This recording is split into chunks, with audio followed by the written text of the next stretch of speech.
Speech 3, speech redux, roots done, under 30 minutes. Here I go, Chloe.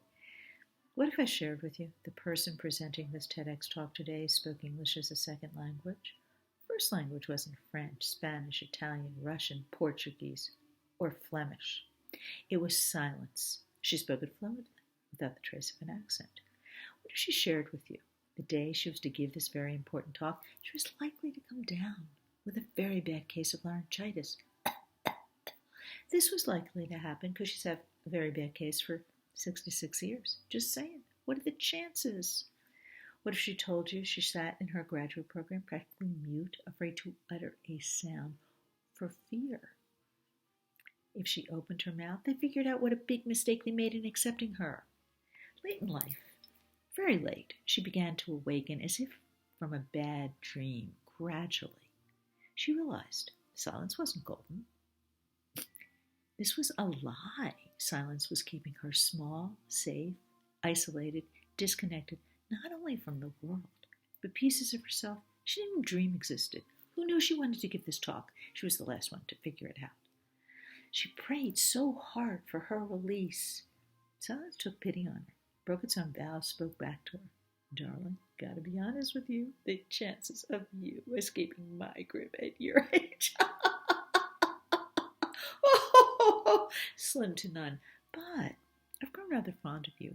All the time we've spent together in darkness and isolation, I'm about to offer you a deal, a bargain. I'd snap it up if I were you. Even before I present my bargain, you have to promise, first, faithfully, you'll dignify, you'll honor our time together with a gift. Anything I want. After all, I'm silence. Done, I said. I want out. Well, sweetheart, I can't say I'm not offended, but here's how it's going to work. I'm going to send you on a treasure hunt. The treasure, recapturing your voice. I'm even gifting you with some golden crumbs to lighten your path. If you haven't noticed, dear heart, you have a miserable sense of direction. You will get hopelessly lost without these crumbs. They're special, though. They only light up if they feel your heart. Follow them faithfully. Put one foot in front of the other. At the end of the treasure hunt, there'll be an envelope. Open it.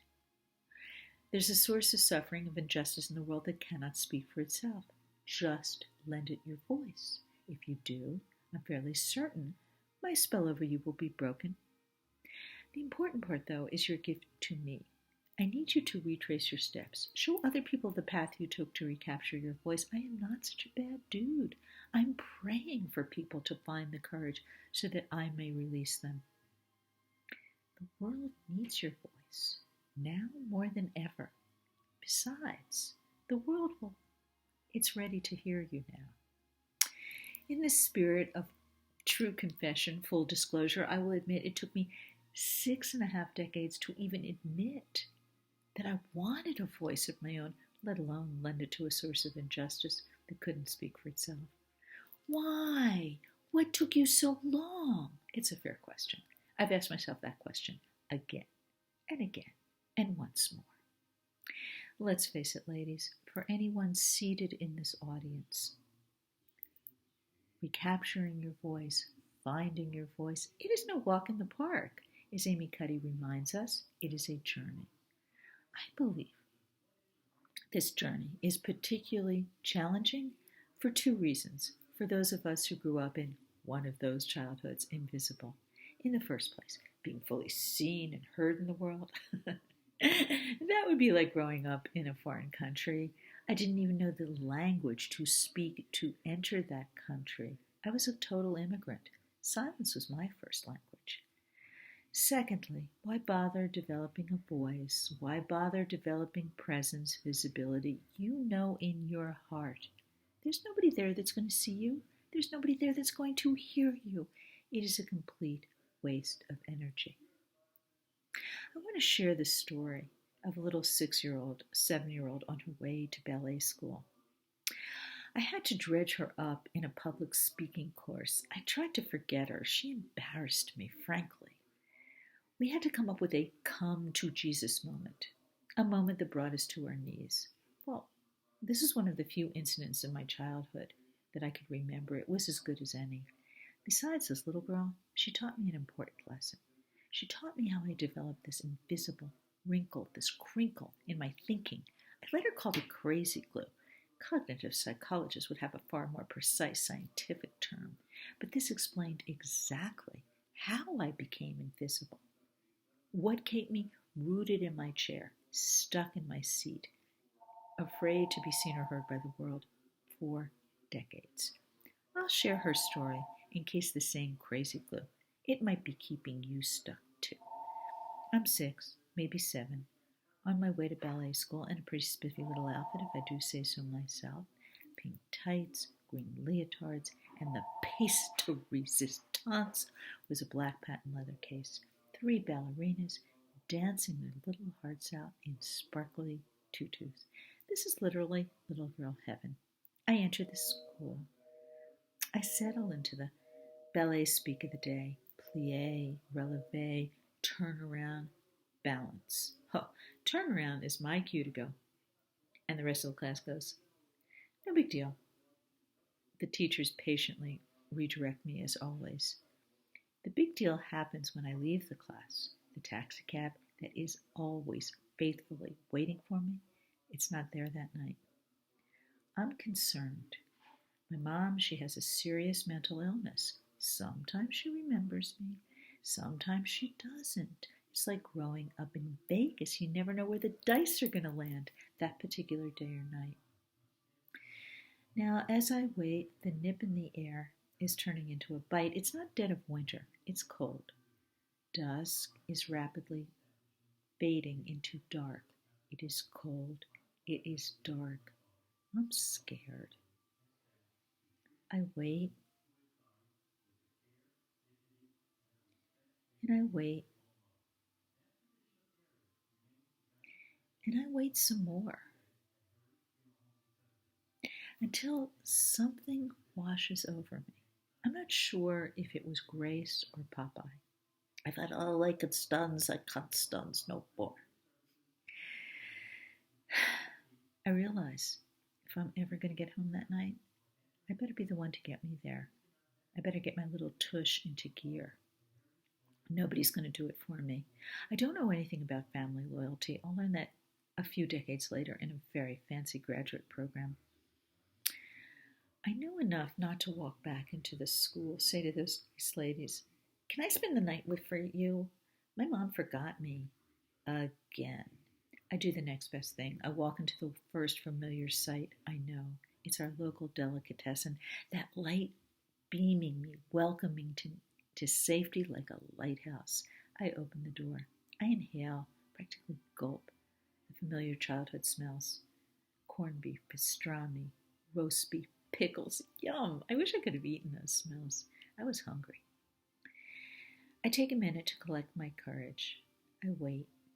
I'm pretty good at waiting. Finally, I raise my hand. I say, can you please help me? I gotta get home tonight. My mom, she forgot to call my cab again.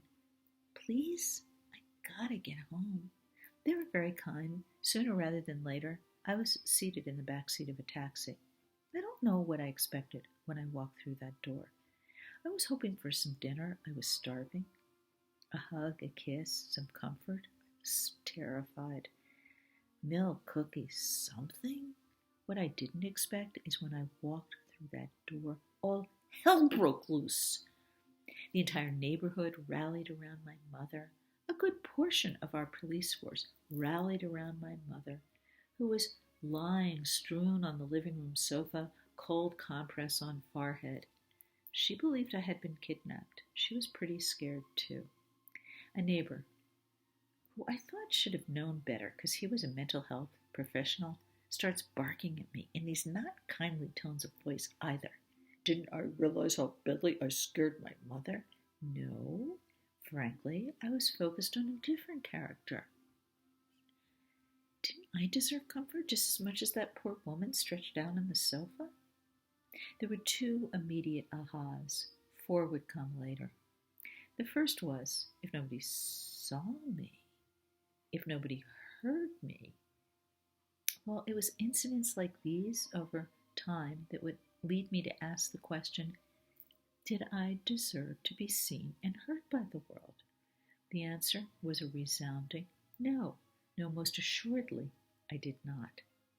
Secondly, I realized at a very early age the main heroine, the main character, the protagonist in my life wasn't going to be me.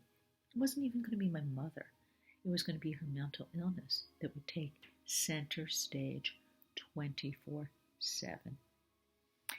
Decades later, a few more insights, piled on. The first one is that kids like us, if you're anything like me, were told, oh, you're such survivors. It's true. We will always find our way home, no matter how difficult the journey.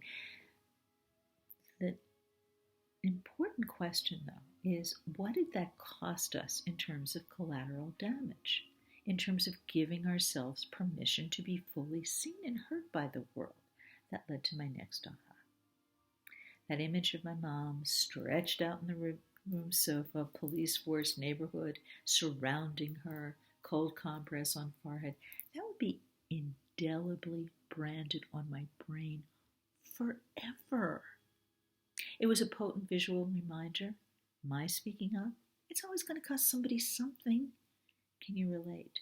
Was there an incident, a time in your life when you spoke up, even if it was for your own survival, but later you thought, that was at somebody else's expense?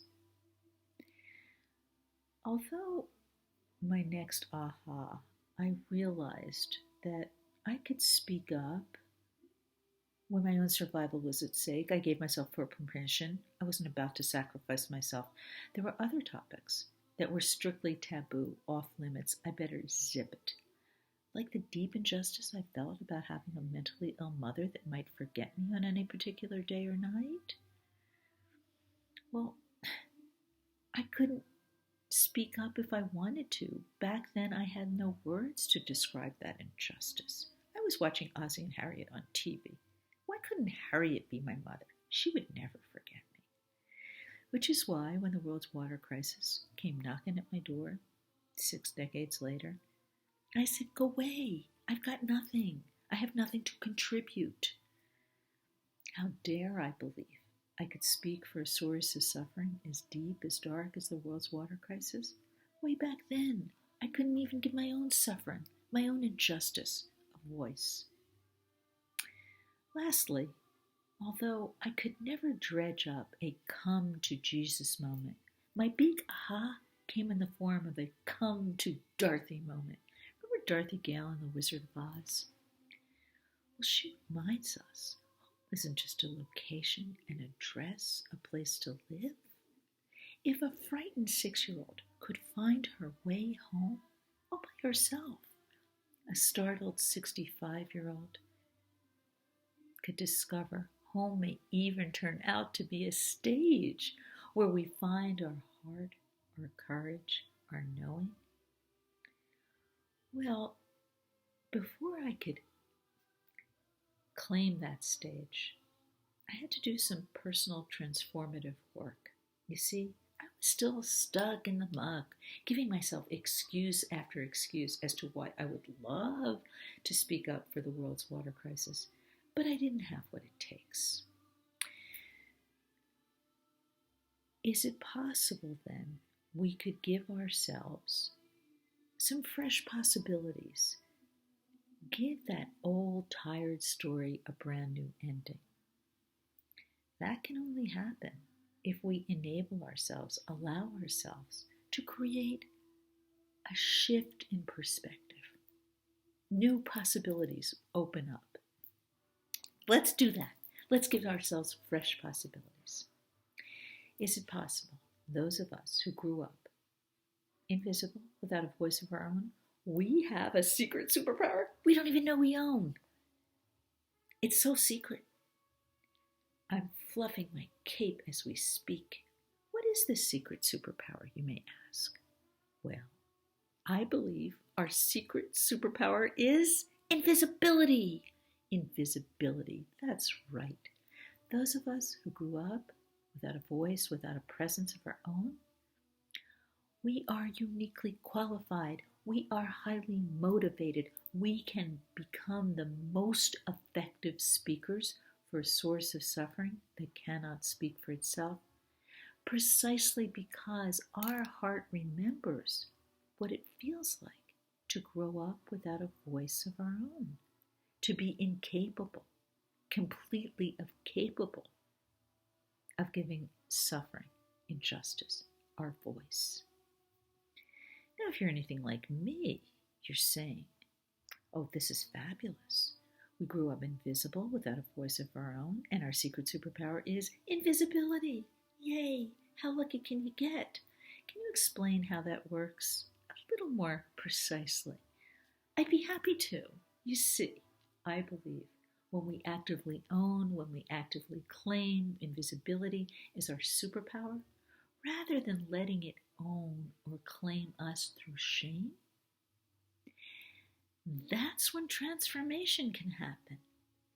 That's when we create the gift of the shift from victim to victor.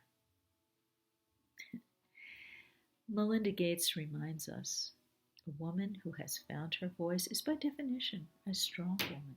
The search to find that voice can be remarkably difficult. True dat, Melinda. P.S. If you're watching. Those of us who grew up invisible without a voice of our own in one of those childhoods, that journey can seem like climbing Mount Everest on roller skates with one foot on a banana peel. So I don't recommend that we leap onto the TEDx stage tomorrow so that we fall on our kishka. I recommend we start small with 3 small steps I want to give you for any woman to begin speaking up in her own life at any time, in any place. I recommend making small, regular deposits in our Find Our Voice, Value Our Voice, Speak Up in Our Everyday Life bank account. These small steps, these small deposits can pay huge dividends over time. How small, you may ask? Let me share with you how small my 3 steps were in finding my voice, in speaking up in my everyday life, and then eventually on stage. My first speech, 3 words, that's right. I was enrolled in a public speaking class. I had never, ever heard of Brene Brown. I know, the shame. Everybody was ranting and raving about her. To rectify this deep defect within me, New Year's Eve, I vowed to listen to her. Champagne glass in one hand, computer in the other, cozy, wrapped up in my bed. I know how to live. I watched every speech she had ever given. She rocked my world. One sentence in particular. Brene doesn't want to know from you if you're a sideline Sally like myself. If you're not entering the arena with her, getting your butt kicked, she doesn't want to know from you. I desperately wanted to know from her. So that night, New Year's Eve, I vowed to give my very first speech. I didn't know where or how or when. I just made some vague prayer to the universe like, help, help, help, then went to sleep. I woke up. My New Year's resolution, I remembered it. I was going to give my first speech. I climbed up to Cathedral Rock for inspiration, this magnificent church in Sedona. There, I was so overcome by my desire to connect. I extended my hand. I looked a stranger squarely in the eye. I said, Happy New Year. That was it, 3 words. I believe Brene would have given me a pass. I believe it counted as a speech. I don't think it's the number of words we say. It's how deeply our desire is to connect, then our willingness to give that desire the expression of our voice. My first stage wasn't some fancy, big event. It was my backyard. I had had it up to here with submitting proposal after proposal, 2 events I got rejected in. My heart hurt. So I decided I didn't need permission to begin public speaking. I created my own event. 18 minutes of your time for a glass of wine. I like to drink a little. I invited my friend's spiritual group. They were amazing, best audience ever. I previewed, auditioned my first TEDx talk. Then we drank some wine. It was a win-win. You see, ladies, I don't believe we have to wait for permission. We have enough crayons.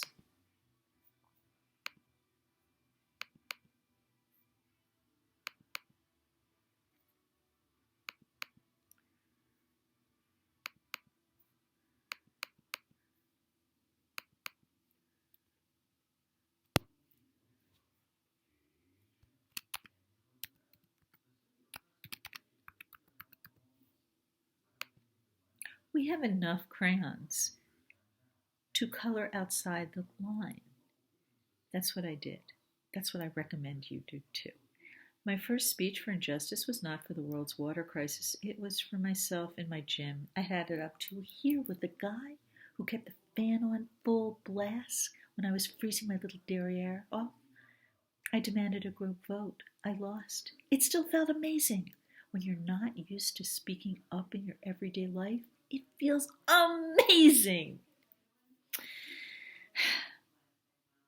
I only have 2 questions of you. Well, one of you, one of silence. The last question I ask you, though, it's the whole enchilada. If you take one thing, just remember one thing from the speech tonight, it's the answer to this question. Are you willing? Are you willing to leave this earth giving silence the final word? If not, are you willing to join me here? Give a speech. It doesn't have to be a TEDx talk. I'm not recommending you leap onto the TEDx stage tomorrow. You might fall in your kishka.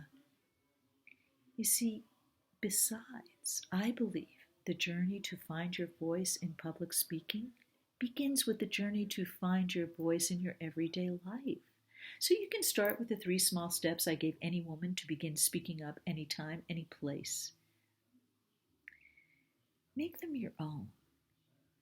The secret, the trick, the core, the key to finding your voice in your everyday life, I believe, is in the habit of substituting, replacing one habit for another. So I ask you, my darling audience, are you willing to replace the habit of stifling your words, suppressing your energy, zipping your ideas, with the habit of speaking up? It doesn't happen overnight. It takes awareness. It takes attention. So every time you catch yourself, find yourself zipping it, stifling your words, your energy, I need you to ask yourself a question. Is this really what I want to do? Or am I just falling back on an old habit I've yet to outgrow? Only you know the answer to that question. Then, when you've gotten good at replacing the habit of zipping it with the habit of speaking up, I want you to join me here on stage. It might not happen tomorrow. It's when you're darn good and ready. Only you know when that is. Maybe later than you want. Goddess doesn't come when you want, but she is never late. I need you. The world needs you to lend your voice to a source of suffering that cannot speak for itself. You see, your voice, it's the messenger of your heart. Can you imagine the kind of majestic, magical world we could create when we finally stop suppressing our words, our energy, our ideas? When the truth that has been buried in our hearts is finally given wings, given expression through our voice. Our founding fathers, they created an amazing new world based on the most powerful ideas known to mankind. But those ideas, they were still born in the brain. Imagine the kind of world we could create, conceived in the heart. A world of greater justice, a world of greater light, waiting, just waiting in the wings to be spoken into becoming real by our founding mothers. You, my darling audience, you are our founding mothers. Clearing your story will free your voice. I believe at this moment in time, freeing your voice, that's going to free the world. Well, that's great for the world. What's in it for me, you may ask? I can tell you, as a recovering psychologist, there is no greater, more powerful form of therapy than commanding the spotlight. We don't have to dig insight after insight into your childhood wounds about being invisible. When you command the stage, you are finally seen but heard by the world, and it feels fantastic. Clearing your story, freeing your voice, commanding the spotlight will make you whole. Donating that voice to a source of suffering that cannot speak for itself, that's going to make you heroic. I want nothing less from you, my precious perfect pumpkins, my darling audience. I want you whole. I want you heroic. My last question before I say goodnight was of silence. I looked him in the eye, shook my fist at him, said, "Dude, what took you so long to release me? It's been 66 years. He laughed, the condescending laugh of his, ha ha ha. Then ho ho ho. Then reaches down. If you ever meet Silence, gotta warn you, he is very, very tall.